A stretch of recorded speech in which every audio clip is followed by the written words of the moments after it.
I noticed, or observed, that the AG, in his speech, he largely ignored the fact that even though he encouraged judicial review of the Constitution or its provisions, but he largely ignored the fact that there are some express provisions in the Constitution which prohibit any judicial review, including of administrative action.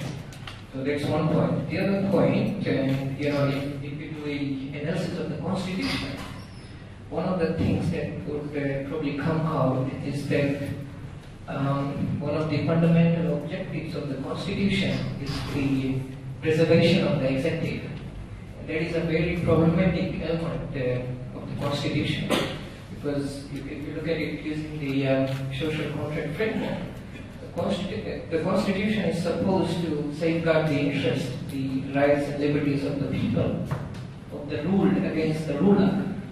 So essentially, if you have a Constitution which is virtually impossible to change, and then one of the primary objectives of the Constitution is preserving the interest of the of the executive, then that is a very problematic scenario. Well, there's no question there. I think you're making a statement. Number one, I disagree with your legal interpretation about challenges to it, and I've said this in Parliament before. Number two, how do you mean that we're protecting the executive? Now we're going to get a question and answer session, but you have not actually asked me a question. I disagree with you. We have such a fundamental comprehensive Bill of Rights that protects the individuals, not just against the state. You see, again, this is a misunderstanding. If you look at Section 6 of the Constitution, for the first time you actually have the application of this Bill of Rights in the private sphere too. There are, for example, clubs under the 1997 Constitution that actually were protected from gender discrimination. Now they are not. There were certain clubs, for example, that would not allow women to go up to the bar or be allowed in certain areas. That was under the 1997 Constitution, because that was an exception to the equality provision. That does not exist now. And also the Bill of Rights is now able to be applied to private players within the country. I wanted to say, and it kind of joins my question with Michelle's. So what I'm interested in terms of environmental rights and the kind of the play between that and economic justice. Let's talk about that.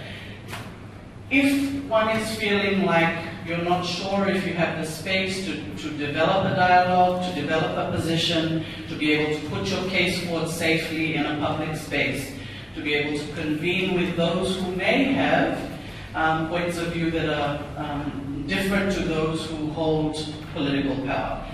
It's very difficult for you to move to a position where you feel safe enough to be able to put a really good case together, to have really good studies done.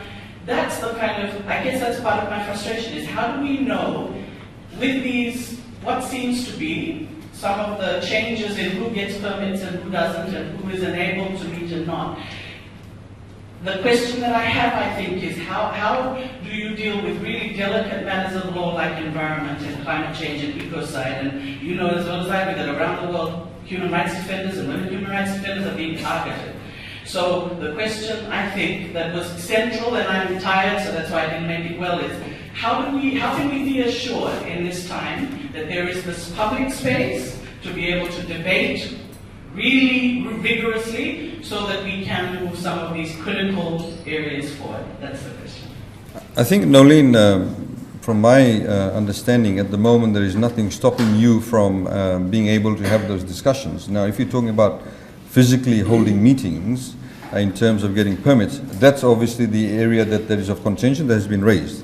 And that's the area that we have said that we're looking at addressing those issues to see how we can provide a lot more clarity and whether there's any latitude and what have you. That's what we are studying at the moment. And that's what we have said as an undertaking given last year this year by the Honourable Prime Minister, that we're looking at presenting something to Parliament in the new year. That is the only issue that I see as probably problematic. But in respect of having those discussions and writing papers and what have you, having gatherings and meetings and sitting in a room and discussing those things, there's absolutely no problem with that. I don't see that as an issue. Thank you, Honourable Minister and Attorney General, for coming tonight. We definitely want an afterthought, also the first invitation that we got. So, just going on to my question, the history that you talked about earlier, how previous governments have been concentrating on some of the political rights, and now we're concentrating more around the equal social... No, not more, I'm saying equally. Equally contributing, rather concentrating on these other set of rights. So, could you please explain how government prioritizes? Because, of course, equal prioritization would be a bit risky for a developing country. So, just a bit on how, in terms of national development plan and the budget, how is the government doing this? Well, that's a very, very pertinent question. It goes back to what I was arguing about in indivisibility. And then, if you may recall, I talked about prioritization. Now, within the prioritization, if you look at the literature around this, it talks about how sometimes a government may, for example, decide that, look, we are doing really well as far as health is concerned. So let's in fact give more money to perhaps the right to water or right to housing. So it may not necessarily be equal distribution as far as the state resources are concerned. And this is why if you look at the provisos to the socio-economic rights, it talks about within the state resource limitation of the state resources. Now there's a lot of case law. I mean, South Africa, for example, there are two cases which I've highlighted previously, Subramani and Grootboom. Subramani is about access to medical services. It's about a gentleman who needed access to kidney dialysis machine, and he said that because it was not available where he lived, under the South African Constitution, he had a right to health care, and therefore there was a breach of his right. Putting it simply. Again, we had Grootboom that talked about the issue about access to housing.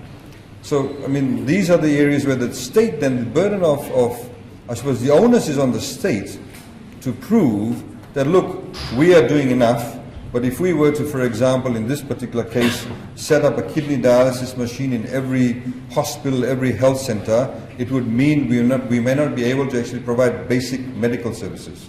So it's a tension between the allocation of resources, sometimes even within one right itself. You know, the health access to health. So these are the kind of issues that we need to be able to look at. And so the state obviously has to prioritize in that respect. In Fiji's case, of course, we've given a lot of funding now to access to education. So now free education goes all the way down to preschool or kindergarten, all the way up to high school. And that's all free.